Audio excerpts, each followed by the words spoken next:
রাতের দিকে রুটির সঙ্গে ফুলকপির তরকারি খাবে বলে ফুলকপির সমস্ত উপকরণ বেলার দিকে কিনে নিয়ে এসেছিল।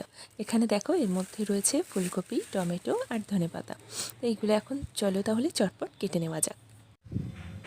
তো এই দেখো আলু, ফুলকপি আর এরপর হচ্ছে টমেটো এবং ধনেপাতা আমি কেটে নিয়েছিলাম। যখন কাজের খুব হুড়োহুড়ি থাকে বা অল্প সময়ে অনেকগুলো কাজ করতে হয়, তখন আমি ওই সব ভেবে দাও এই প্রসেস ব্যবহার করি।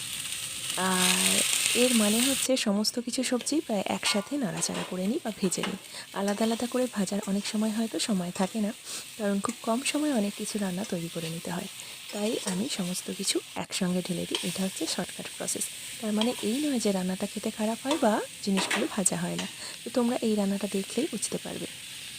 ফুলকপি আলু ভেজে নেওয়ার পর আমি টমেটোর সাথে কুচি কুচি করে টমেটো কড়াইয়ের মধ্যে দিয়ে দিয়েছিলাম এবং সামান্য একটু নুন দিয়ে দিলাম, যাতে ওর মধ্যেই গলে যায় টমেটোটা এবং ভালো করে সবজিগুলোর সাথে মিক্সড হয়ে যায়। এরপর আমি একদিকে আদা রসুন বাটা পেস্ট করে রেখেছিলাম, সেটাও এর মধ্যে দিয়ে দেব এবং লঙ্কা হলুদ একে একে দিয়ে দেবো। যদিও আমি হলুদ এবং নুন দিয়ে কপি আর আলুগুলো ভেজে নিয়েছিলাম, তাই পরিমাণ মতো আরও একটু হলুদ দিলাম আর পরিমাণ মতো লঙ্কাও দিলাম। এখন দেখো সমস্ত কিছু কষে টষে নিচ্ছি।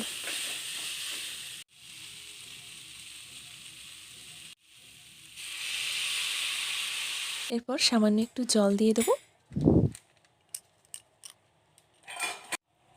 এই দেখো অলরেডি কিন্তু রেডি হয়ে গেছে।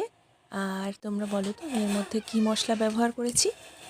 আমি এর মধ্যে মিট মশলা ব্যবহার করেছি। যখন অন্য কিছু করার সময় থাকে না, তখন মিট মশলা কেনাই থাকে, এগুলো একটু দিয়ে দিই আর অলরেডি রান্নার টেস্ট চলে আসে। আর উপর দিয়ে আমি ধনেপাতা ছড়িয়ে দিয়েছিলাম।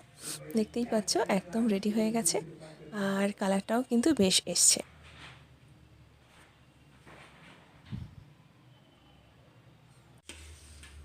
তোমরা যদি শর্টকাটে এবং কম সময়ের মধ্যে কোনো রান্না করতে চাও, এই সব ঢেলে দিয়ে প্রসেসটা ইউজ করতে পারো। তো যাই হোক, এখনকার মতো টাটা।